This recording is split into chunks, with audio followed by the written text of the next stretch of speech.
Voilà, bonjour à chacune et à chacun. Bienvenue à tous. Au nom du groupe Mescar et de Procléro, je suis très heureux de vous retrouver après cette pause estivale, en espérant que vous avez tous passé un excellent été, reposant, ressourçant et eux aussi réfléchissant. Je souhaite en particulier que vous ayez eu le temps, vous ayez pu prendre le temps de lire ce que je vous avais recommandé au mois de juin, avant les vacances, à savoir le document publié par le Saint-Siège au mois de mai sur les questions économiques et financières, quand même premier document historiquement publié par le Saint-Siège sur cette question. Je vous redonne le titre en latin pour que vous puissiez le trouver sur Internet, Economice et Pecuniarie Questiones. Vous voyez, on sait faire de la com et faire facile dans l'Église. Alors en abréviation, ça fait OPQ, voilà, donc c'est pas très gracieux, mais au moins on retient ce document du Saint-Siège. Et puis aussi, peut-être vous avez eu l'occasion de prendre le temps de lire les 3 cahiers pro persona qui ont accompagné votre été. Un premier en juillet sur la responsabilité, un second en août sur le repos, c'était de circonstance, le travail, c'était le travail numéro 3 sur le repos, et puis le troisième là, qui vient de sortir, courant septembre, sur l'entreprise. Ces 3 cahiers, d'ailleurs, vous pourrez les emporter, ils sont sur la table à la sortie. Quelques nouvelles avant de passer à notre réflexion de ce matin. Quelques nouvelles sur la communauté Saint-Martin, parce que je sais que ça en intéresse plusieurs parmi vous. On a eu une fin d'année de juin marquée, outre par les examens des séminaristes, mais aussi par des ordinations, comme chaque année. Cette année, on a eu l'occasion d'ordonner 8 nouveaux prêtres et 9 nouveaux diacres, qui sont tous maintenant partis dans leur nouveau ministère, au service des diocèses et en France. Voilà. Et puis aussi un été qui a été occupé de nombreux camps, colonies, pèlerinages, avec des jeunes surtout, et aussi des sessions pour les familles. Et puis depuis la rentrée, 2 événements majeurs pour la communauté Saint-Martin. Le premier, c'est l'ouverture d'une communauté Saint-Martin à Amiens, où l'évêque d'Amiens a confié à la communauté la paroisse de la cathédrale et la paroisse des Saints Apôtres, qui sont 2 paroisses en ville d'Amiens, et aussi la pastorale des jeunes et des étudiants. Voilà, donc c'est une nouvelle mission qui est 3 prêtres sont partis là-bas pour relever ce défi. Et puis ça a été le deuxième événement majeur, la rentrée du séminaire, comme chaque année.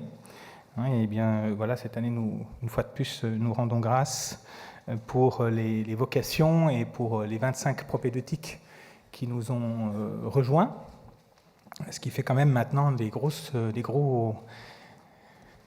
effectifs à Évron, voilà, avec quelques soucis aussi immobiliers quand même. Parce qu'aujourd'hui, il y a 142 séminaristes en tout, dont 122 dans la maison. Alors, quand on voit la façade, que beaucoup, je pense, connaissent, la façade de l'abbaye d'Évron, on se dit, mais c'est immense. Et en fait, il manque déjà des chambres, mais on aura des solutions pour l'avenir. Et entre-temps, on fait loger des séminaristes dans des appartements dans Évron. Voilà, solution transitoire. Voilà, donc on est très heureux de cette rentrée et des vocations que le Seigneur a bien voulu nous envoyer.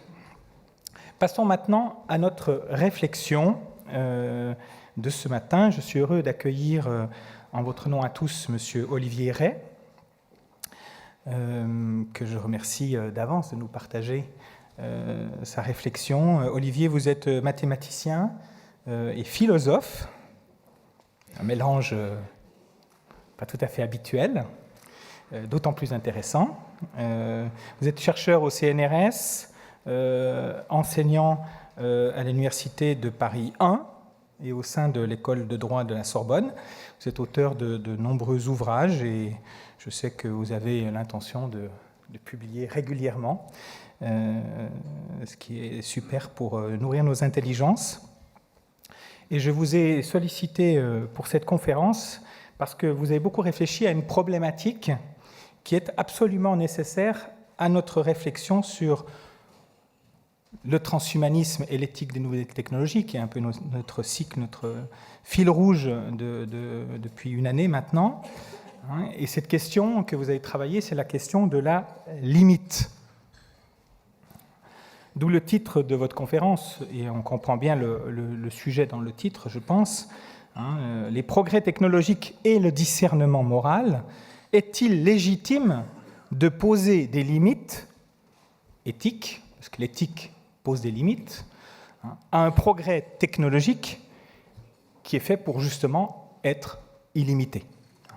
Donc vous voyez, la place de la limite est quelque chose qui mérite d'être réfléchi, et nous nous réjouissons de grandir dans cette réflexion ce matin grâce à vous, Olivier. Je vous laisse la parole.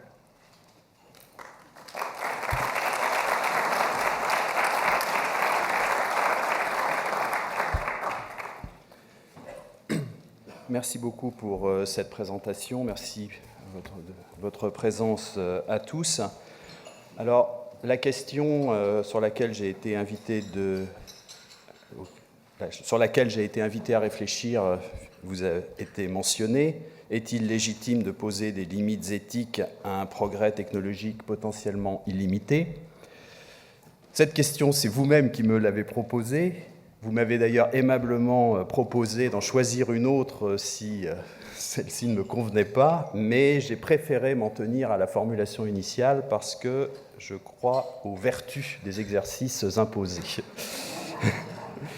Alors, je vais commencer par une première remarque sur les termes techniques et éthiques qui interviennent dans la question. Ce sont des mots qui nous viennent tous les deux du grec ancien, mais que nous employons aujourd'hui dans un contexte très différent, ça ne vous aura pas échappé, de celui de la Grèce ancienne. Et pour mesurer cette différence de contexte, il n'est pas inutile de s'attarder un instant sur un troisième mot qui lui aussi nous vient du grec, le mot cosmos.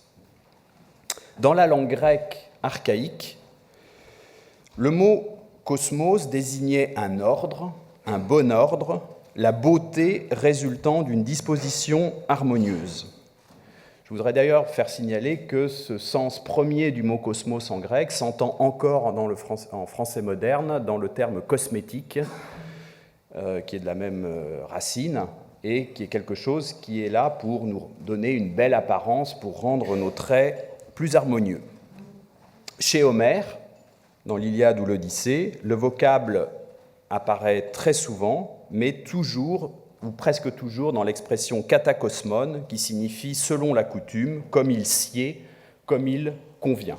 Quand quelque chose est conforme au cosmos, ça veut dire qu'elle est comme elle doit être. Alors on a attribué à Pythagore, au VIe siècle avant Jésus-Christ, le premier usage du mot cosmos pour désigner l'ensemble des choses.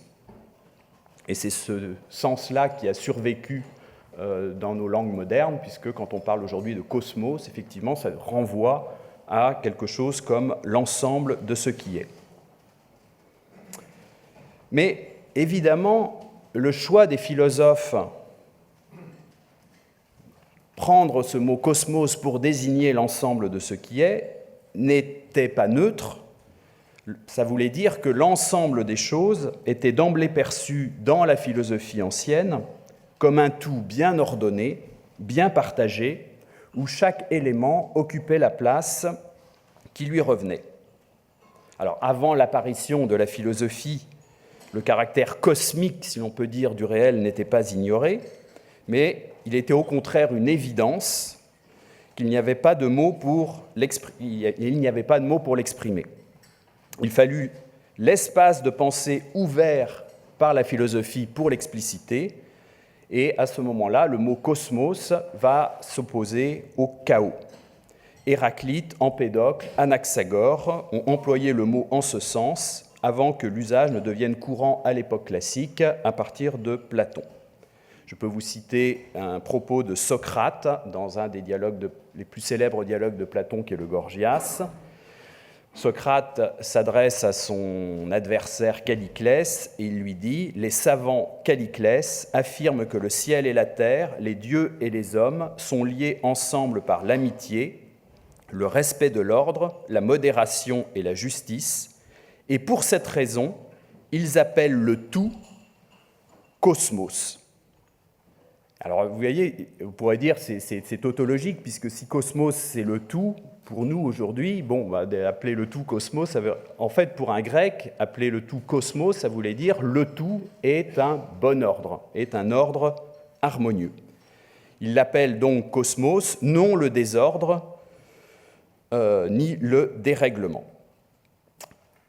Alors on peut noter que sur le modèle grec, les Romains ont choisi pour désigner l'ensemble de ce qui est le mot mundus, d'où nous avons hérité notre mot courant aujourd'hui, monde, mais les Romains ont copié ce qu'avaient fait les Grecs, c'est-à-dire que les Romains, n'ayant pas non plus de mots pour désigner l'ensemble de ce qui est, et ayant vu que les Grecs, pour désigner l'ensemble de ce qui est, avaient été chercher le mot cosmos, qui veut dire bon ordre et harmonie, eh bien, ils ont été chercher le mot mundus, dont le premier sens désignait la parure des femmes, ce qui donnait belle apparence. Et on a encore d'ailleurs une trace de ce sens premier du mot mundus en français, dans l'adjectif immonde. Quelque chose qui est immonde, ce n'est pas quelque chose qui est hors du monde, c'est quelque chose qui est particulièrement disharmonieux et répugnant. Ce qui voulait dire que monde, par contraste, c'était quelque chose de particulièrement harmonieux et agréable à voir. Dans des anciennes traductions de la Bible aussi, on trouve cette opposition lorsque dans la loi juive fait la différence entre les animaux qu'on peut manger et les animaux qu'on ne peut pas manger. On s'était traduit par bêtes mondes et immondes. Le cochon étant par exemple classé du côté des bêtes immondes. Aujourd'hui, le mot monde a perdu l'essence d'ordre et d'harmonie qu'il comportait à l'origine. Le monde a été littéralement, ce qu'on pourrait dire, démoralisé, c'est-à-dire qu'il a perdu en soi tout contenu esthétique et moral que lui accordaient les anciens. Aujourd'hui, le mot monde est un mot purement dénotatif qui nous sert à désigner ce qui est sans qu'il y ait aucun jugement porté en soi sur ce qui est, si c'est bien ou mal, bien disposé ou pas. Et les répercussions sont absolument immenses. Dans un cosmos, la raison est ce qu'on peut appeler objective, c'est-à-dire que la raison est présente dans l'ordonnancement des choses, qu'il appartient aux hommes, par leur entendement, de percevoir pour y adapter leur conduite.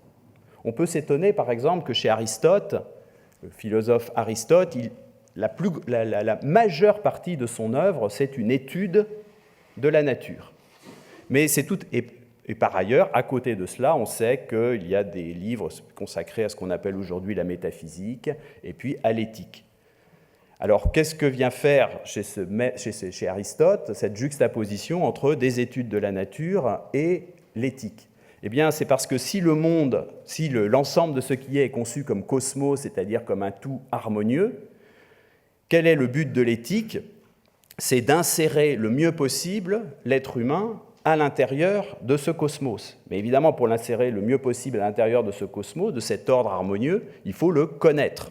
Et donc, c'est pour ça qu'il y a une solidarité profonde chez Aristote entre l'étude de la nature et l'éthique, puisque la nature étant conçue comme bonne, eh bien, l'être humain pourra savoir ce qu'il lui convient de faire dans cette nature conçue comme bonne, à condition, premièrement, de la connaître. Donc, en fait, si vous voulez, il n'y a pas de rupture entre connaissance du monde et éthique chez Aristote, les deux sont en continuité. L'éthique avait partie liée avec la connaissance, et on peut dire qu'à l'époque médiévale, il en allait de même. Le monde avait également un contenu moral dans la mesure où création divine s'y reflétait l'esprit du Créateur. On sait bien que dans la Genèse, à chaque fois que la parole de Dieu crée certains éléments du monde, c'est ponctué par la parole de Dieu qui dit « Et Dieu vit que cela était bon ». Et c'est dans cette mesure que saint Thomas a pu sans grande difficulté marier la philosophie d'Aristote avec la théologie chrétienne, marier le cosmos aristotélicien à la philosophie, à la théologie chrétienne, puisque finalement, le monde ayant été créé par un Dieu bon et qui avait trouvé sa création bonne, eh bien, ça voulait dire que cette création était un cosmos au sens grec du terme, et de ce fait, toute la philosophie aristotélicienne pouvait être intégrée à l'intérieur d'une perspective chrétienne. Cependant, dès le Moyen-Âge classique, un renversement a commencé à s'amorcer dans la hiérarchie des facultés humaines entre entendement et volonté. Saint Thomas, dans la lignée aristotélicienne, insistait sur le caractère social et raisonnable de la créature humaine, tandis que Duns Scott, et après lui la tradition franciscaine, estimait que c'était non par l'entendement, mais par la volonté que l'homme portait en lui l'image de Dieu. Et ce passage de l'entendement à la volonté comme faculté suprême de l'être humain l'apparentant à son créateur est d'une portée gigantesque. Alors, au Moyen-Âge, que j'ai évoqué, XIIIe, XIVe siècle, le débat a été équilibré, mais la modernité l'a tranché résolument en faveur de la volonté. Au sein d'un cosmos, l'homme devait faire usage de son entendement pour y jouer harmonieusement sa partie. Dans un univers moralement neutre, aucune place n'est assignée et la volonté peut se déployer sans retenue. Il ne s'agit plus de s'insérer dans le monde, mais de s'y exprimer et de l'aménager à sa guise. Et c'est pour ça qu'on peut dire que la raison d'objective se fait subjective, c'est-à-dire que la raison ne consiste plus à accorder l'homme au cosmos, mais à pénétrer les règles de fonctionnement de la nature pour ensuite ordonner au mieux les moyens en vue des fins que les hommes jugent bon de poursuivre. Vis-à-vis d'un tout des choses qui est un cosmos, c'est-à-dire quelque chose qui est bien ordonné, la première mission de l'être humain, c'est de s'insérer correctement dans ce qui est. À partir du moment où vous avez un monde qui est démoralisé, si vous voulez, auquel on retire sa dimension morale pour simplement le considérer comme étant un pur donné, eh bien, évidemment, à ce moment-là, l'être humain va essayer de simplement comprendre comment fonctionne ce monde pour y déployer à loisir ce qu'il a envie de faire. Et vous voyez que ça nourrit deux attitudes tout à fait différentes. La morale, alors, change de sens. Jadis, ce qui était jouissait du seul fait d'être d'un préjugé favorable. On était en droit d'invoquer la nature qui, de constituer un cosmos, un tout bien ordonné, était respectable. Il n'en va plus ainsi dans une perspective moderne. La nature, qui n'est plus que ce qu'elle est, s'offre à toutes les entreprises. Et ce qui va devenir moral, de ce fait, ça ne va plus être de trouver sa place au sein du donné, mais de s'engager dans la tâche infinie de transformer ce donné et la société afin d'y introduire le bien dont ils sont a priori dépourvus. Et la technique, alors, va changer de statut. Elle permettait, dans l'ancienne perspective, à l'homme de prolonger l'œuvre de la nature, d'accoucher celle-ci de ce qu'elle ne produisait pas toute seule. Dans la perspective moderne, elle devient l'instrument d'un impérialisme.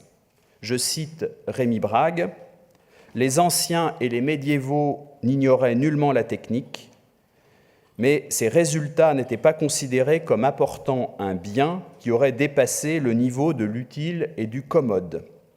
Pour les modernes, en revanche, combattre la nature, c'est combattre le mal et répandre le bien. De la sorte, la production technique voit mettre à son crédit la force de la pratique morale. » Fin de citation.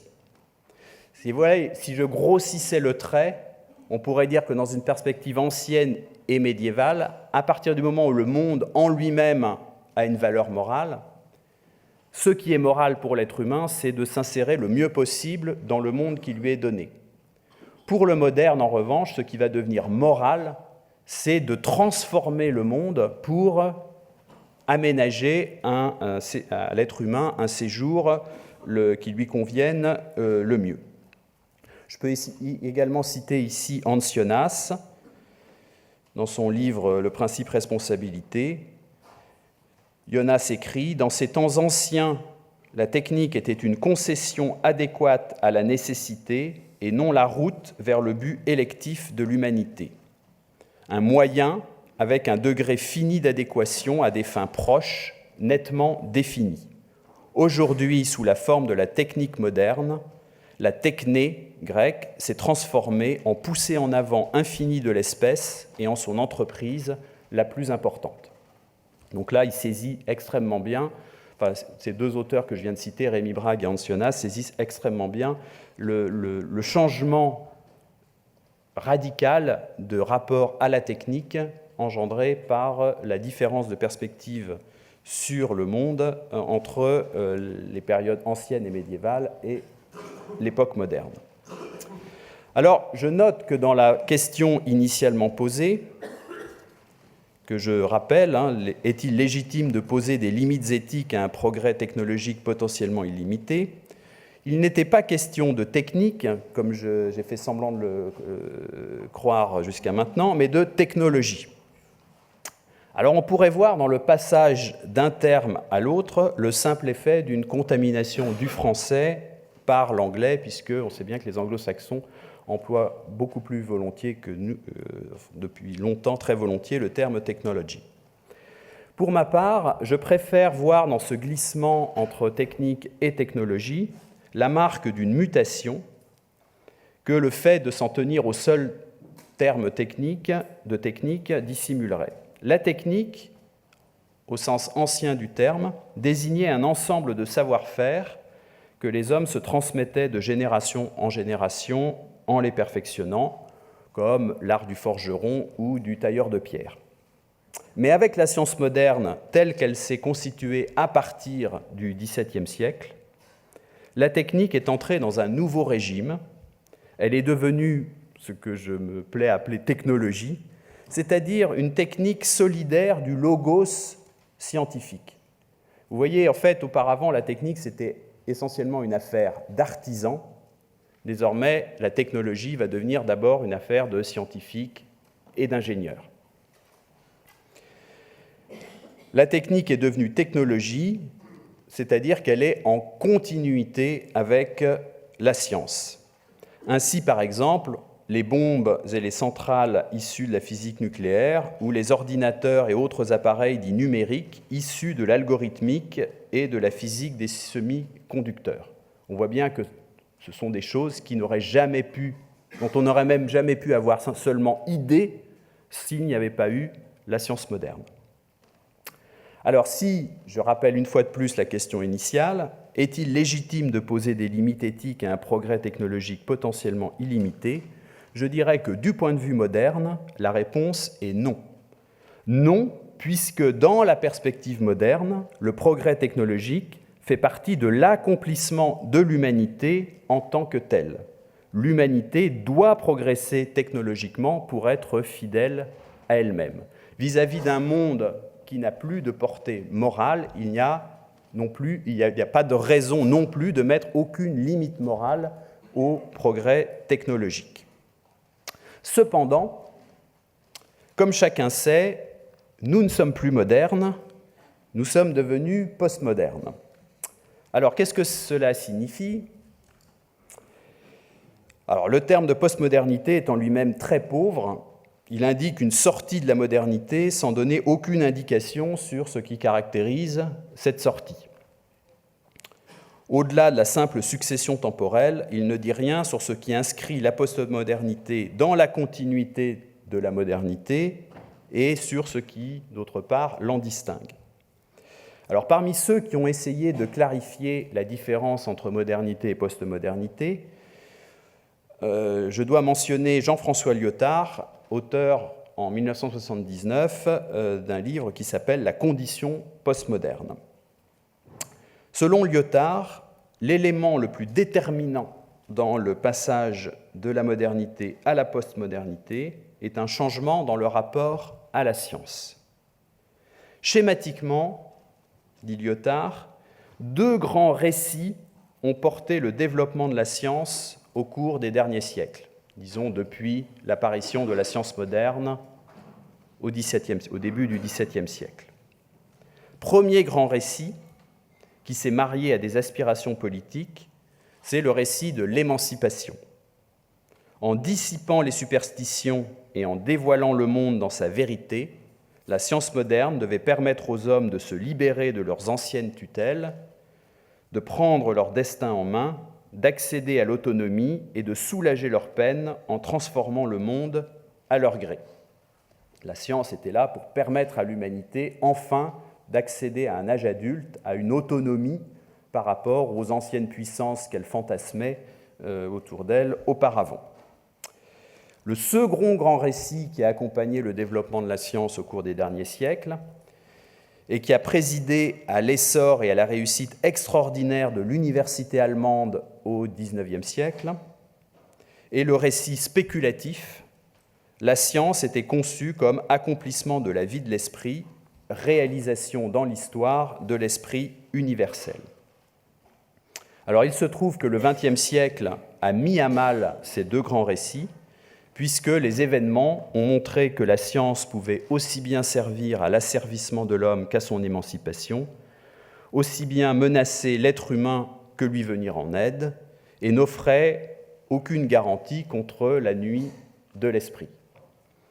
J'ai souligné à quel point l'université allemande du XIXe siècle était une réalisation absolument extraordinaire, et on sait aussi ce qu'il est advenu en Allemagne au XXe siècle.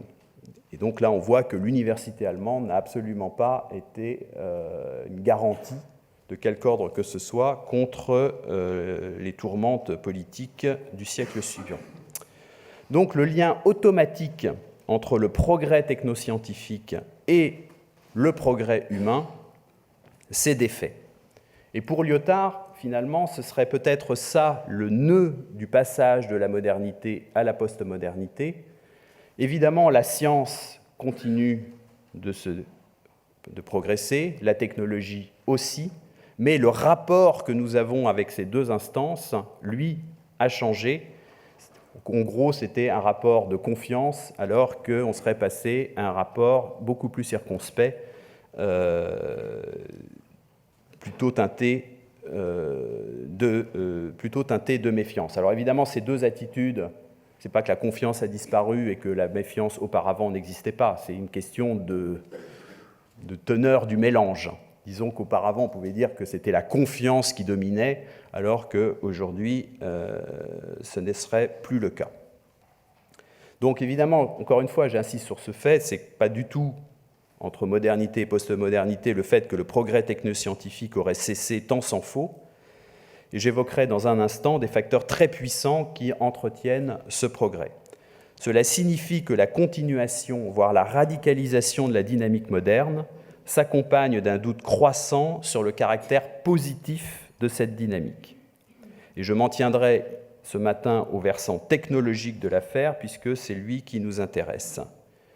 Pourquoi le lien entre progrès technoscientifique et le progrès humain a-t-il perdu de sa crédibilité?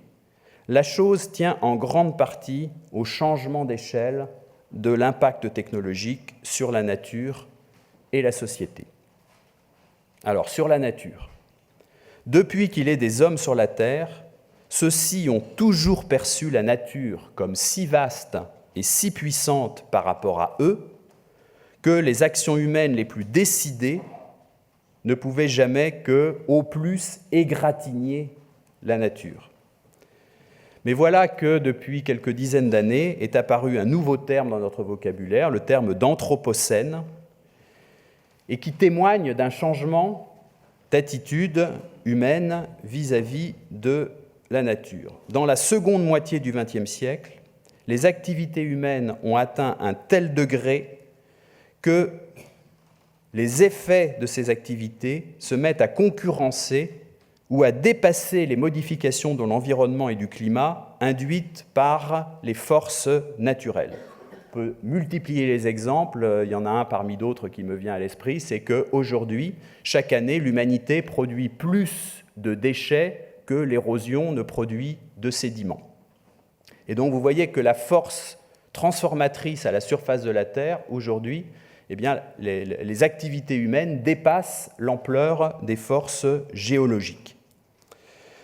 Depuis le milieu des années 1980 également, l'humanité consomme plus vite les ressources renouvelables de la Terre que celles-ci ne sont susceptibles de se reconstituer, pour ne rien dire des ressources non renouvelables. Autrement dit, depuis une trentaine d'années, l'humanité vit à crédit sur la nature qui ne cesse de s'appauvrir et de se dégrader. Les activités humaines, du fait de la puissance technologique, placent la nature dans un état que Hans Jonas qualifie de vulnérabilité critique. Je cite Jonas, « une vulnérabilité qui n'avait jamais été pressentie avant qu'elle ne se soit manifestée à travers les dommages déjà causés. » Fin de citation. Et vous voyez là le retournement extraordinaire qui se produit pour nous autres et auquel nous sommes extrêmement peu préparés par tout notre bagage historique. C'est que depuis qu'il y a des hommes sur la Terre, donc, je ne sais pas, 200 000 ans, 300 000 ans, je ne sais pas très bien, mais en fait, l'être humain s'est toujours considéré comme petit par rapport à une nature qui le dépasse infiniment. Et tout d'un coup, brusquement, aujourd'hui, nous découvrons que toutes les activités humaines amalgamées eh bien, atteignent l'échelle de la nature terrestre dans son ensemble. Et psychologiquement, nous sommes extrêmement peu préparés à cet événement extraordinaire parce que c'est une expérience radicalement nouvelle pour les êtres humains. J'ai parlé là, ici, des effets de la technologie sur la nature. On peut également parler de ces effets sur l'être humain, ce qu'on peut pompeusement appeler ces effets anthropologiques, qui sont également préoccupants. Le développement technologique a commencé par être orienté vers le monde extérieur. Le moment est cependant venu, au gré de toutes ces avancées scientifiques, où il devient envisageable non plus seulement de transformer le monde, mais les êtres humains eux-mêmes, que ce soit par des interventions sur leur constitution biologique ou par hybridation avec la machine. Il s'agirait maintenant d'utiliser l'éventail entier des technologies et de miser sur leur coalescence pour obtenir des effets totalement inédits qui transformeraient tellement radicalement les êtres humains que nous sommes que, précisément, nous ne serions plus des humains, mais des post-humains ou des transhumains. Autrement dit, ce que l'on voit ici, c'est que les hommes se trouvent rattrapés et happés par la façon qu'ils ont de considérer tout ce qui les entoure.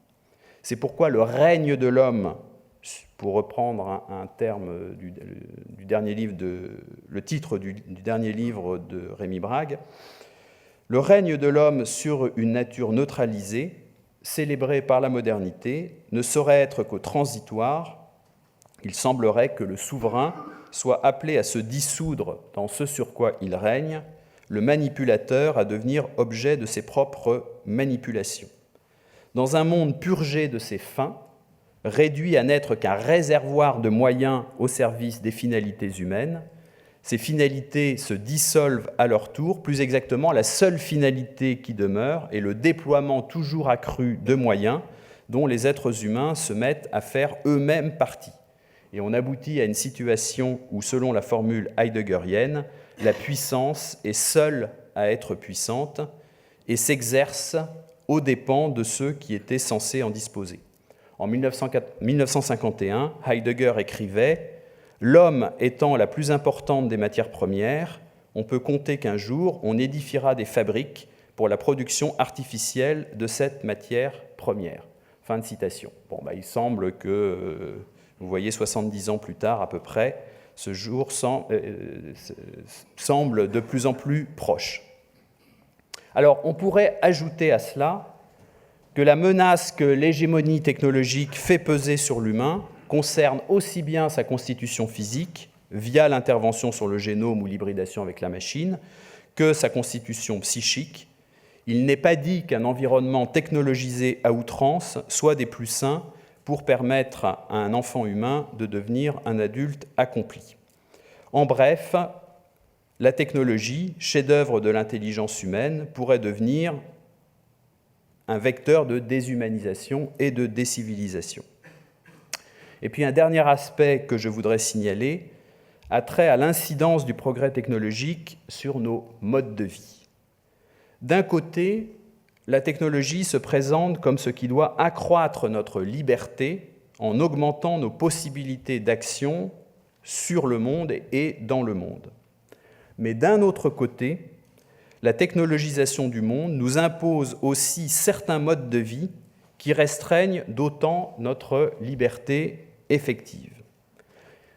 Quand une nouvelle technologie apparaît, nous sommes extrêmement sensibles à ce que, grâce à elle, nous gagnons. Mais nous mesurons beaucoup moins ce que, au fil de sa généralisation, elle va nous faire perdre, ne serait-ce que la possibilité de vivre sans elle. On peut observer ça avec toutes les grandes innovations technologiques de ces dernières décennies. Au départ, quand le téléphone portable apparaît, voilà, ça nous donne une nouvelle possibilité qui est de joindre des gens alors qu'on n'est pas chez soi et réciproquement d'être joint par eux alors que l'on n'est pas chez soi à tout moment. Bon. Mais ensuite, le téléphone portable se généralise et cette possibilité nouvelle que nous avions devient absolument une obligation. Si vous n'avez pas de téléphone portable, vous êtes complètement désocialisé. Vous ne pouvez pas trouver un emploi, vous ne pouvez pas vous loger, vous ne pouvez plus rien faire. Et donc là, vous voyez qu'en fait, la nouvelle technologie qui augmentait on ne voyait que ce que l'on gagnait grâce à elle, eh bien, en fait, très vite, il y a quelque chose que l'on perd aussi, c'est simplement la possibilité de vivre sans elle. On pourrait dire la même chose pour à peu près toutes ces grandes innovations technologiques. Il ne s'agit donc pas ici de nier ce que la technologie nous apporte, il s'agit de mettre en regard la part de contrainte qui va avec. Et mon sentiment est qu'il y a des seuils en deçà desquels les avantages procurés par la technologie excèdent les contraintes qu'elles font peser sur les personnes, mais au-delà desquels le rapport s'inverse. Au départ, la technologie nous aide à adapter le monde à nos besoins et désirs, mais chemin faisant, arrive un seuil où la technologie se met à façonner un monde auquel c'est nous qui sommes tenus de nous adapter. Alors, je reviens encore à la question, est-il légitime de poser des limites éthiques à un progrès technologique potentiellement illimité ? Eh bien, après tout ce que je viens de dire, la réponse est oui. Et là, je peux citer Günther Anders. Günther Anders, qui est un philosophe allemand qui a mis du temps à être véritablement pris au sérieux en France. Ça devient le cas maintenant, il est de plus en plus traduit. Günther Anders est quelqu'un qui a été le premier mari de Hannah Arendt. Mais bon, c'était un couple, on sentait bien que Günther Anders et Hannah Arendt, ça n'allait pas pouvoir durer très longtemps, et du fait, ça n'a pas duré longtemps, ils se sont séparés. Günther Anders et Hannah Arendt sont tous les deux partis aux États-Unis. Hannah Arendt est restée aux États-Unis, Günther Anders est revenu ensuite vivre en Autriche. Son livre le plus conséquent s'appelle « L'obsolescence de l'homme » en 2 volumes. Donc je cite Günther Anders, « Bien sûr, il est difficile de dire où doit s'arrêter le oui à la technique pour laisser la place à un non.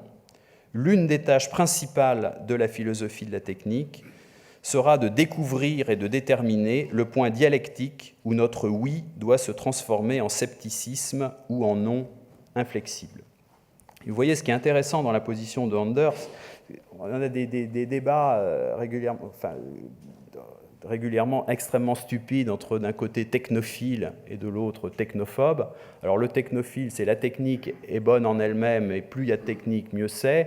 et puis de l'autre côté, le technophobe qui sera contre la technique, et alors on lui renvoie, avec vous, on serait encore à grelotter dans les grottes avec des torches. En fait, il est évident que la technique est quelque chose d'absolument essentiel qui sert jusqu'à un certain point le processus d'hominisation.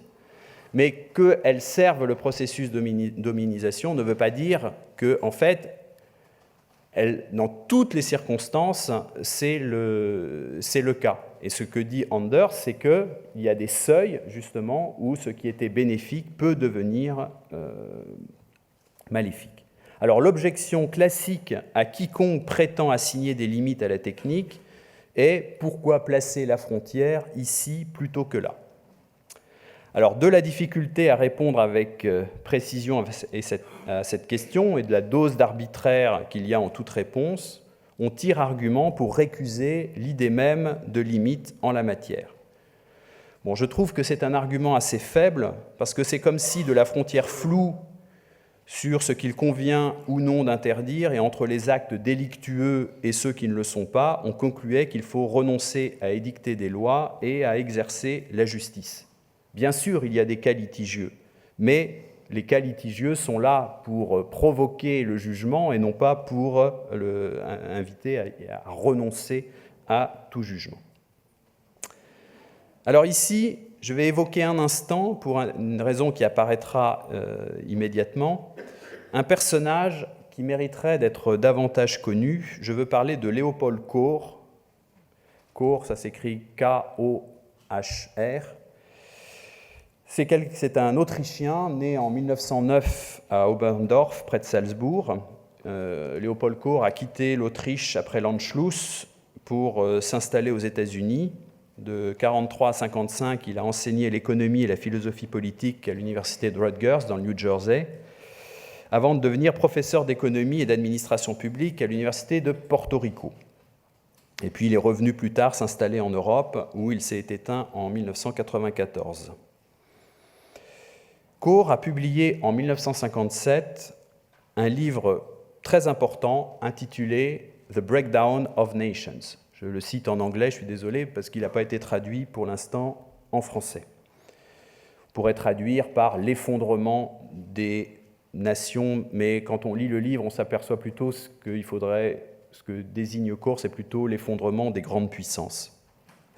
La thèse principale de l'ouvrage de Kohr est remarquablement simple. Je vous la livre dans ces termes.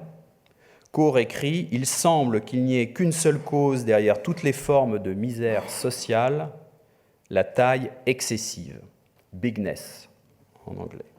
La taille excessive apparaît comme le seul et unique problème imprégnant toute la création. » Et là, il y a cette phrase, certes très excessive, mais en même temps magnifique. Il dit « Partout où quelque chose ne va pas, quelque chose est trop gros. » Fin de citation.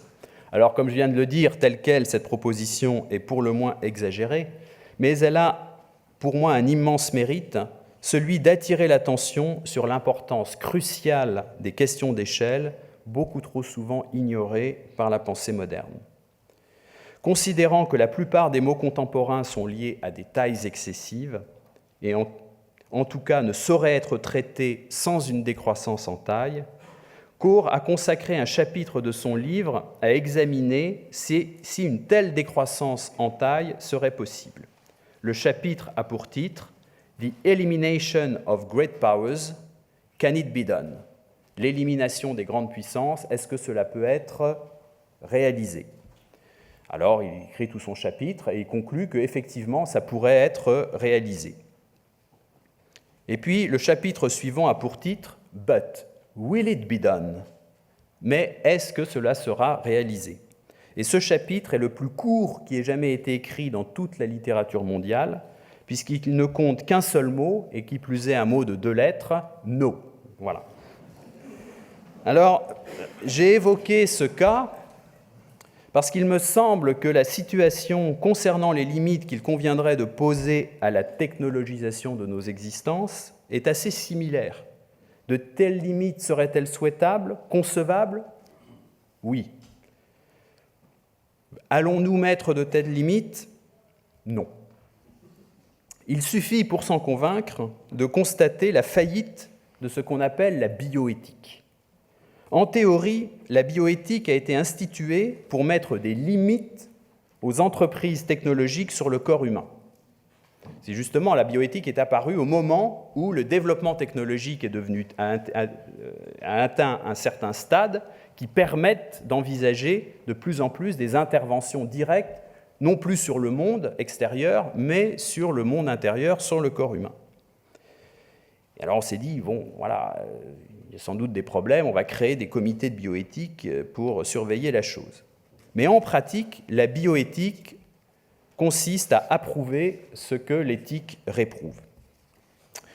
Il faut seulement régler la vitesse de l'évolution afin de donner à l'opinion l'impression que tout est mûrement réfléchi et strictement encadré.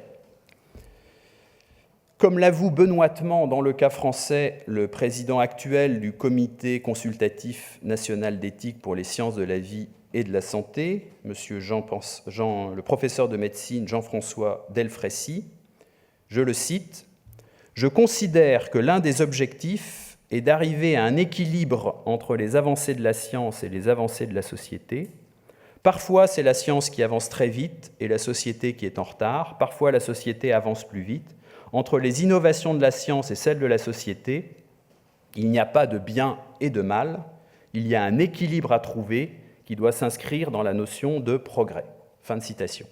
Bon, en gros, ça veut dire qu'il n'y a aucune limite. Il faut juste ajuster un petit peu pour que ça grince pas trop. Alors c'est pour ça qu'en 2005, le comité d'éthique jugeait hors de question que l'assistance médicale à la procréation soit détournée de ses indications médicales, à savoir pallier l'infertilité d'un couple formé d'un homme et d'une femme en âge de procréer. Je cite l'avis du comité d'éthique de 2005. L'assistance médicale à la procréation a toujours été destinée à résoudre un problème de stérilité d'origine médicale et non à venir en aide à une préférence sexuelle ou à un choix de vie sexuelle. L'ouverture de l'assistance médicale à la procréation à l'homoparentalité ou aux personnes seules ouvrirait de fait ce recours à toute personne qui en exprimerait le désir et constituerait alors un excès de l'intérêt individuel sur l'intérêt collectif. La médecine serait simplement convoquée pour satisfaire un droit individuel à l'enfant. Fermez le banc. 2017, le comité donne son accord à la PMA pour toutes, rebaptisée insémination avec donneur, car de fait, on voit mal quelle maladie ou déficience la médecine viendrait en l'occurrence pallier. Je cite l'avis du comité d'éthique. L'ouverture de l'insémination avec donneur à des personnes ne souffrant pas de pathologie responsable de stérilité se concevrait pour pallier une souffrance ressentie du fait d'une infécondité secondaire à des orientations personnelles. Bon, alors là, ça c'est du CCNE grand style, hein, c'est-à-dire que on masque. Enfin, en même temps, il y a une certaine cohérence parce que la monstruosité de ce qui est dit se marie avec une monstruosité de la langue. C'est même pas du français. Mais enfin, bon, une infécondité secondaire à des orientations personnelles. En gros, c'est-à-dire qu'une femme qui veut un enfant mais qui ne veut pas coucher avec un homme, eh bien, en fait, il faut qu'elle ait quand même un enfant. Bon, c'est ça que ça veut dire. Cette souffrance doit être prise en compte, même si tout désir n'a pas vocation à être satisfait. On peut faire confiance au projet des femmes qui souhaitent accéder à la maternité en bénéficiant de procédures auxquelles auparavant elles n'avaient pas accès. Fin de citation. Donc vous voyez que 2005, c'était hors de question, 2007, oui. Et d'un avis à l'autre, le comité ne se déjuge pas, il est simplement fidèle à sa mission, qui est de tout permettre, en prenant simplement soin de le faire en temps opportun. On pourrait dire qu'en 2005, l'opinion n'était pas encore prête. Mais on avait quand même lancé l'idée, et puis on laisse maturer ça pour que 12 ans plus tard, en fait, ça devienne admissible. L'avis de 2017, favorable à l'ouverture de l'insémination avec donneur à des personnes ne souffrant pas de pathologie responsable de stérilité, est assorti évidemment d'une opposition à la légalisation de la grossesse pour autrui, qui devra donc attendre encore quelques années pour devenir éthique. Parce que ça, c'est le grand fonctionnement des comités d'éthique, c'est que quand ils permettent quelque chose qui était auparavant interdit, ils font une interdiction ferme sur quelque chose d'encore plus nouveau, et puis la fois d'après, ils l'autoriseront pour à chaque fois donner l'impression qu'ils ne permettent pas tout, puisque vous voyez, je permets quelque chose, mais j'interdis quelque chose d'autre. Mais en fait, comme ça se décale en permanence, en réalité, ça aboutit à tout permettre en donnant simplement l'impression que, malgré tout, on maintient des limites. Alors, pourquoi une telle incapacité à poser des limites ? Parmi les nombreuses réponses à cette question, j'en citerai 3. La première tient au statut que le développement technologique a acquis au cours de ces derniers siècles. George Orwell, par exemple, a remarqué ceci. En parole, nous conviendrons sans aucun doute que la machine est faite pour l'homme et non l'homme pour la machine. Dans la pratique, tout effort visant à contrôler le développement de la machine nous apparaît comme une atteinte à la connaissance et de ce fait une sorte de blasphème. Dans tous les pays du monde, la grande armée des scientifiques et des techniciens, suivie tant bien que mal par toute une humanité haletante, s'avance sur la route du progrès avec la détermination aveugle d'une colonne de fourmis. Relativement peu de gens veulent qu'il en soit ainsi, beaucoup de gens souhaitent vivement qu'il n'en soit pas ainsi, et pourtant, c'est ce qui arrive. » Fin de citation. Alors, ce qui m'intéresse dans cette citation d'Orwell, c'est l'emploi qu'il fait du mot « blasphème ». Il y aurait de quoi s'étonner dans la mesure où le blasphème désigne un outrage à la divinité, à la religion, au sacré, autant de catégories que sciences modernes et technologies ignorent et dont nous devrions, de ce fait, être débarrassés. Malgré tout, le besoin de vénération demeure, et quand l'ancien sacré se trouve chassé, il ne lui reste plus qu'à se tourner vers les puissances qui ont procédé à cette expulsion, et c'est ainsi que le désenchantement du monde, pour reprendre l'expression de Max Weber, conduit à une idolâtrie de la science et de la technologie qui ont été les vecteurs de ce désenchantement. Le besoin de vénération étant inextinguible en l'être humain, il finit par se reporter sur la puissance qui vide le monde de son caractère vénérable.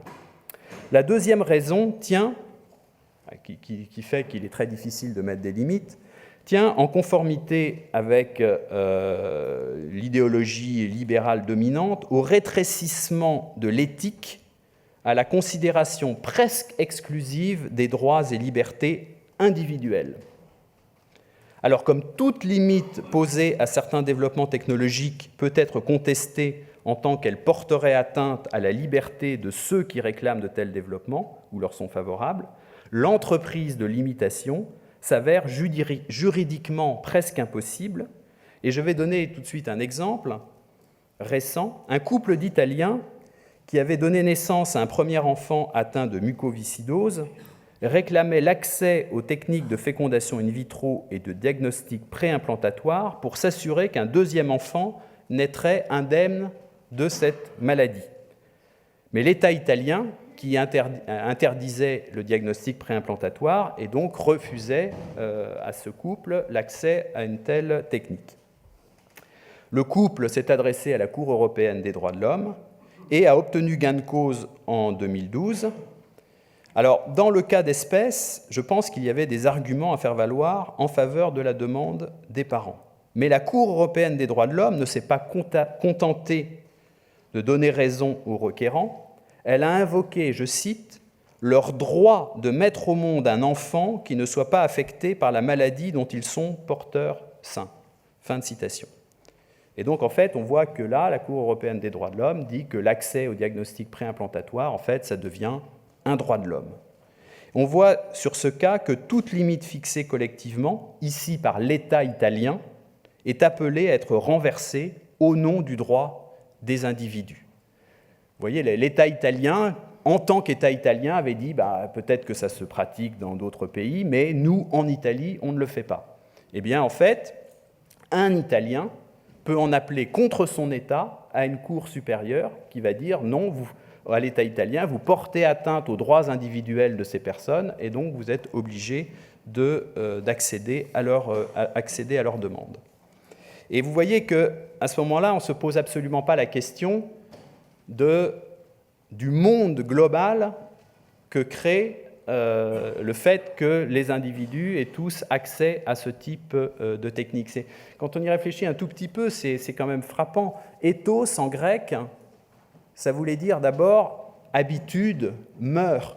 D'ailleurs, le mot latin correspondant, c'est mos, Maurice, qui a donné en français morale, mais aussi mœurs. Et en fait, ça désignait quand même d'abord une manière d'être, une manière de se comporter. Or, aujourd'hui, l'éthique, elle a tendance à se concentrer simplement sur des principes et à ne complètement évacuer la question du monde global dans lequel, si tout le monde vous voyez, peut faire valoir ses droits individuels, quel est le monde global qui va en résulter.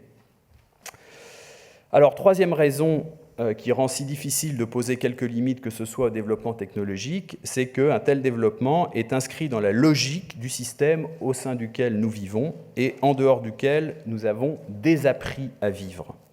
À présent, à peu près tout le monde doit s'en remettre dans tous les aspects de sa vie, y compris la survie la plus immédiate, à une gigantesque machinerie matérielle et sociale. Ernst Jünger a décrit le spectacle offert dans les années 1920 par la resserre à provisions d'une ferme norvégienne dans laquelle il avait été amené à se trouver. Jünger écrit « Le fermier, me voyant contempler les tonneaux pleins de farine et de biscuits, les jambons, les saucisses et les poissons secs, me dit « Mat for et ar », c'est-à-dire du manger pour un an. Dans les grandes masses qui peuplent nos villes, les plus riches même ne pourraient en dire autant pour leur propre compte, tous tant qu'ils sont, un fil à peine les sépare de la détresse. Fin de citation. Et c'est vrai que nous sommes beaucoup plus riches que ce fermier norvégien, mais que si les camions cessent d'arriver à Rungis, en une semaine, c'est la famine à Paris, aussi riche que l'on soit. Alors il arrive que des habitants des grandes métropoles mesurent la précarité de leur situation et prennent conscience dans un vertige de la contradiction entre la liberté dont ils se targuent et leur état de totale dépendance vis-à-vis du système en dehors duquel ils sont immédiatement conduits à la mort. Alors quelques-uns, de ce fait, s'inscrivent à des stages survie. Cependant, à supposer même qu'ainsi instruits, ils redeviennent capables de pourvoir leurs besoins les plus élémentaires, ce qui n'est pas gagné, ils seraient loin d'avoir retrouvé l'autonomie de leurs ancêtres, qui, eux, ne survivaient pas, mais vivaient. Un personnage de Houellebecq fait ce triste constat. Placé en dehors du complexe économique industriel, je ne serais même pas en mesure d'assurer ma propre survie, je ne saurais comment me nourrir, me vêtir, me protéger des intempéries, mes compétences techniques personnelles sont largement inférieures à celles de l'homme de Néandertal. Fin de citation. De ce fait, que nous le voulions ou non, nous nous trouvons obligés de collaborer au système qui fait partie de nos conditions de vie les plus immédiates. De plus, et c'est un point décisif, ce système ne saurait se maintenir sans une évolution incessante. Et c'est là une différence fondamentale entre ce qu'on appelle les sociétés traditionnelles d'un côté et les sociétés modernes de l'autre. Les sociétés traditionnelles étaient structurellement stables, les sociétés modernes sont structurellement instables, leur équilibre est dynamique. On pourrait dire, si vous voulez, on pourrait comparer les sociétés traditionnelles à un tabouret qui est stable sur ses 4 pieds, les sociétés modernes plutôt à un vélo qui a besoin d'une certaine vitesse pour ne pas tomber. Seul le mouvement permanent, et même accéléré, permet à nos sociétés de perdurer.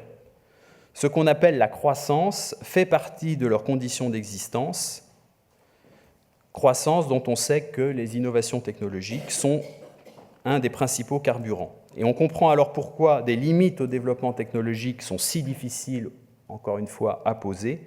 De telles limites sont contraires à l'esprit général du système et sont pour lui une menace, alors même que nous avons aujourd'hui besoin de ce système pour vivre. Et puis, dernière chose, on pourrait dire que le progrès technologique, en même temps qu'il menace les équilibres naturels et humains, est aussi une formidable source de puissance. d'où le risque encouru à s'imposer certaines limites, pendant que d'autres ne les respecteraient pas, celui de se trouver écrasé par plus puissant que soi. Il n'est pour mesurer l'ampleur du danger que de songer au sort des peuples qui, au XIXe siècle, vivaient tranquillement sur leur territoire et selon leurs coutumes traditionnelles, et se trouvèrent brutalement colonisés simplement parce que les moyens dont ils disposaient ne leur permettaient pas de contrer la puissance de leurs assaillants armés par la technique moderne. L'industrialisation fulgurante du Japon à partir de l'ère Meiji, fin du XIXe siècle, fut la conséquence directe d'un constat fait par les Japonais. Sans la puissance de la technique moderne, le Japon serait irrémédiablement asservi. Côté chinois, la période qui s'étend de 1850 à 1950 est appelée le siècle de l'humiliation. Et on ne peut pas comprendre la conversion planétaire au système économico-techno-industriel si on ne rappelle pas de tels faits. Les Chinois, vous savez, en 1964, quand la première bombe atomique chinoise a explosé, la phrase du président Mao, ça a été « Maintenant, plus personne ne pourra rire de la Chine ». Vous voyez, c'était vraiment... Les Chinois sont encore hantés par cette période 1850-1950, qui est pour eux le siècle de l'humiliation. Et ils ont compris que la seule manière de ne plus être humiliés, c'était d'acquérir la puissance technologique. C'est ainsi, tout retard pris dans le processus de transformation du monde enclenché depuis 2 siècles expose aux menées des plus avancés. Tout refus de l'asservissement à la technologie expose au danger de l'asservissement à ceux qui disposent de la technologie. C'est là quelque chose qui s'impose à nous. On peut peut-être le regretter. Aujourd'hui, il y a pas mal d'Occidentaux qui se disent « Ah, bah, finalement, la technologie, c'est pas si bien que ça, on pourrait essayer de vivre autrement. » Bah oui, mais ils ont lancé en même temps un mouvement et ils ne sont plus libres d'en sortir, ou alors à un prix monstrueusement élevé qui est de subir ce qu'eux-mêmes ont fait subir au XIXe siècle à ceux qui étaient en retard technologique sur eux. Donc, en résumé, j'arrive à la fin, telle est notre situation. D'un côté, il est plus que légitime de poser des limites éthiques à la technologisation de nos existences. D'un autre côté, il est pratiquement impossible, en l'état actuel des choses, d'y parvenir. Alors, pareil constat, je vous concède, a de quoi démoraliser. À titre personnel, je ne pense pas qu'il faille prendre les choses de la sorte. Si la situation ainsi énoncée peut paraître démoralisante, c'est en regard de nos habitudes de maîtrise, de notre idolâtrie de la volonté triomphante qui impose son ordre au monde. Mais depuis qu'il y a des hommes sur la Terre, jusqu'à une date très récente, les hommes devaient composer avec une nature sur laquelle ils avaient très peu de prise. Aujourd'hui, notre situation a changé, mais nous devons composer avec une dynamique sur laquelle, bien qu'elle soit d'origine humaine, nous avons également très peu de prise. Alors en fait, ce qui nous déstabilise, c'était que précisément par la technologie, les êtres humains ont imaginé, au moins un certain nombre d'entre eux, ont imaginé qu'ils allaient pouvoir sortir de cet état ancien où ils étaient amenés à vivre dans une nature qu'ils ne maîtrisaient pas. Et donc, en fait, c'est développer un fantasme de maîtrise. En fait, ce dont nous apercevons aujourd'hui, c'est que cette maîtrise, elle est largement illusoire, puisque le grand processus technologique que nous avons lancé pour maîtriser la nature, en fait, il s'est en quelque sorte autonomisé par rapport aux êtres humains, et les êtres humains qui auparavant étaient dominés par la nature, aujourd'hui, ils sont dominés par ce grand processus qu'ils nourrissent certes eux-mêmes, mais sur lequel, en fait, ils n'ont guère plus de prise qu'auparavant sur la nature. Et finalement, nous sommes reconduits à une situation qui n'est pas si différente de celle qu'ont connue les êtres humains depuis qu'ils existent sur la Terre. Et donc, si nous sommes démoralisés, c'est encore une fois parce que nous continuons à être habités par cet idéal de maîtrise qui s'est développé depuis quelques siècles. Mais c'est un idéal qui est extrêmement récent et peut-être nous pouvons revenir à davantage de modestie et finalement admettre que ce grand projet de maîtrise, eh bien, il n'aboutit pas à la maîtrise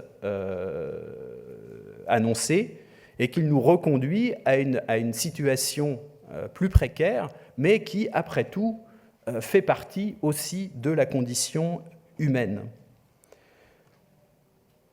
Ces limites à notre pouvoir, c'est pourquoi ces limites à notre pouvoir d'action sur les choses ne doivent pas, selon moi, être source de découragement, mais simplement invitation faite à chacun et à tous, là où nous sommes, de faire de notre mieux, ce qui, encore une fois, a toujours été le lot des êtres humains depuis qu'il y a des hommes sur la Terre. Et je voudrais terminer par une citation qui va dans ce sens, me semble-t-il, de Marcel Gauchet. Je trouve cette phrase magnifique. Il dit « L'humanité n'avance qu'en se vouant aux problèmes qu'elle est incapable de résoudre. » Eh bien voilà, nous sommes là devant quelque chose, nécessité de mettre des limites et immense difficulté à en mettre. Eh bien c'est un problème, a priori, qu'on n'est pas capable de résoudre. Et ce que dit Marcel Gauchet, c'est le lot de l'humanité.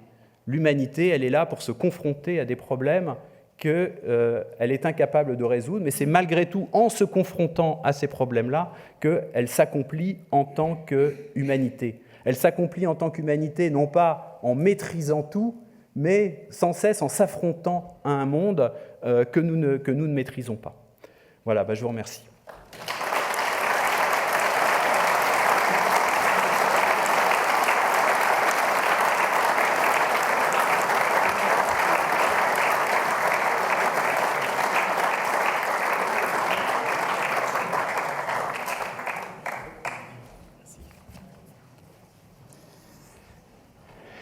Merci infiniment, Olivier, pour votre clarté.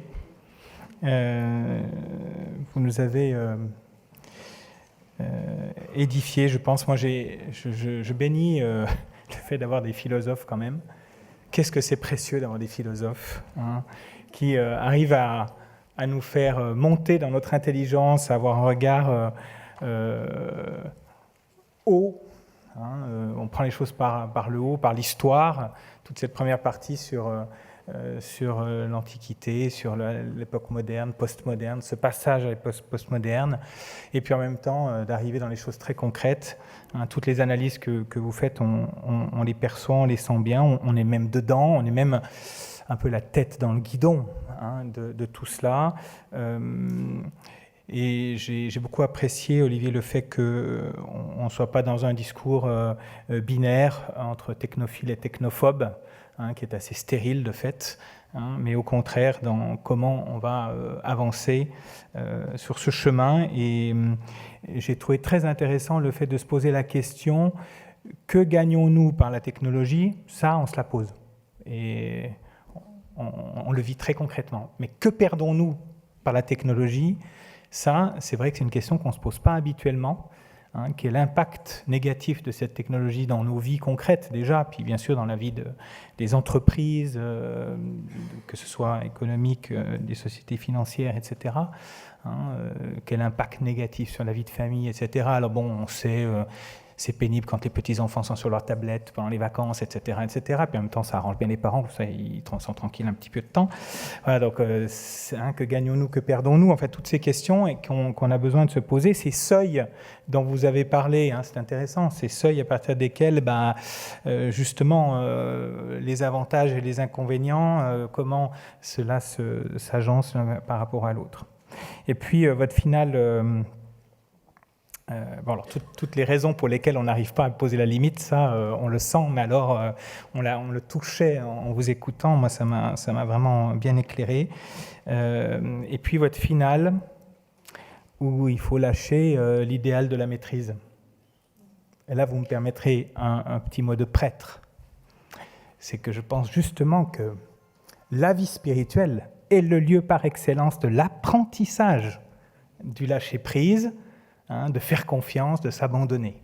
Ça m'a fait penser au fait que notre monde, aujourd'hui, a particulièrement besoin de la vie spirituelle, justement pour faire ce chemin pour lâcher cet idéal de puissance, de toute puissance, de maîtrise, de tout maîtriser, de dominer. Voilà, donc merci infiniment Olivier Rey pour cette excellente conférence que vous allez pouvoir réécouter sur le site proclero.com dans quelques jours, le temps qu'elle soit mise en ligne. Peut-être, je verrai avec Olivier Rey, parce que j'ai vu qu'il avait un texte bien rédigé, si éventuellement on peut obtenir le texte pour ceux qui préfèrent le relire. Ça, je ne vous le garantis pas.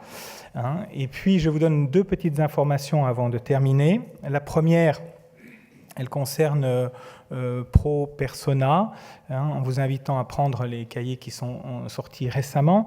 Je voudrais en profiter parce qu'ils sont tous là ce matin. J'aimerais bien que le comité de rédaction de Pro Persona vienne se mettre là pour que vous voyez qui contribue à écrire ces cahiers, parce que vous recevez le produit fini, mais j'aimerais vous les présenter.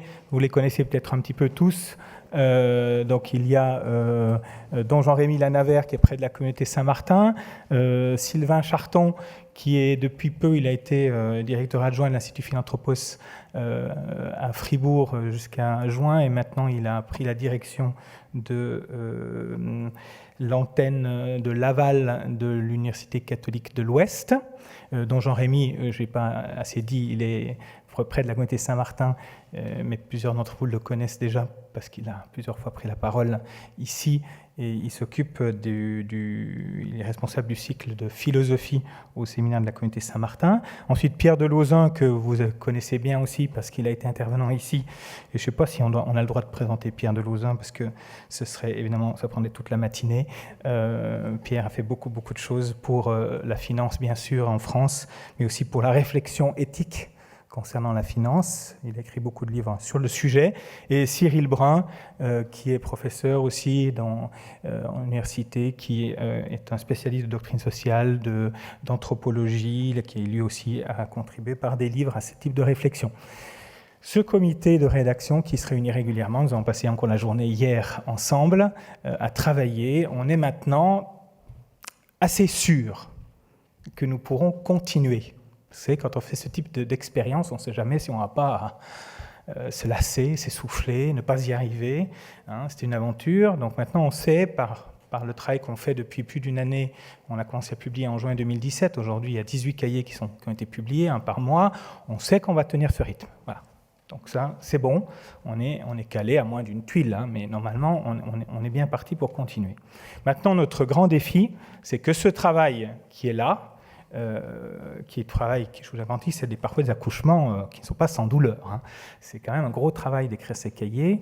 Maintenant, le but, c'est que ce soit diffusé, évidemment, parce qu'autrement, on ferait du travail dans le vide, que ce soit diffusé le plus largement possible. Donc, beaucoup de notre réflexion aujourd'hui, c'est comment le communiquer, comment le diffuser, comment le fait que ça parte au-delà d'un cercle restreint.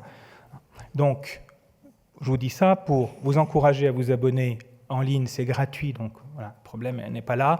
Vous pouvez vous abonner en ligne pour recevoir les cahiers. Faites connaître les cahiers en abonnant d'autres. Encore une fois, c'est gratuit, peu importe, il suffit de mettre l'adresse email. Donc, nous ne récupérons pas de data, ce n'est pas notre objectif. L'adresse email pour recevoir la newsletter, c'est tout. Et puis, faites connaître le plus largement possible ces cahiers pour que ça serve, pour que ce soit utile. Et puis, nous avons des projets de développement, donc n'hésitez pas aussi à apporter votre obol, votre don pour ce projet qui est défiscalisable aux conditions fiscales françaises, IS, IR. Vous avez tout sur le site, vous pouvez faire des dons en ligne. Je vous avoue que nous avons besoin d'un peu de sous pour pouvoir avancer sur les projets de développement que nous avons pour Pro Persona. Dernière information, puisqu'il est 45, donc l'heure d'arrêter. La prochaine conférence Procléro aura lieu ici même, cette fois un mardi, on revient au mardi, là c'était tout à fait exceptionnel que ce soit un vendredi matin, mardi 11 décembre à 8h30, et nous accueillerons le père Éric Salobir, qui est un prêtre dominicain, qui est président du réseau optique, qui est un spécialiste, j'allais dire, du dialogue entre l'Église catholique et le monde des technologies, en particulier avec les GAFA, vraiment au niveau international, chargé par l'ordre des Dominicains de toutes ces relations avec le monde, chargé de la communication.